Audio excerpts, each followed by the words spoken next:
এবার আমরা আপনাদের নিয়ে যাব এমন একটা সুন্দর জায়গায় যেখানে ব্যালকনিতে এসে দাঁড়ালেই সামনে ধরা দেবে একটা সুন্দর ড্যাম, আর যেখানে পাখির ডাকে সকালে ঘুম ভেঙে উঠে বিছানায় বসেই আপনি দেখতে পারবেন একটা দুর্দান্ত সূর্যোদয়, যেখানে ড্যামের জলে চলে সারাদিন ধরে কুয়াশার আনাগোনা, আর তার সঙ্গে রয়েছে দুর্দান্ত খাওয়ার দাওয়ার।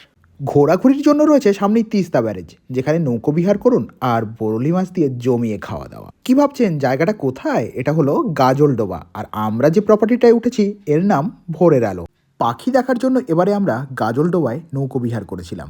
সঙ্গে ছিল নিকন Z30 আর 70-300 লেন্স, যার পারফরমেন্স দুর্দান্ত।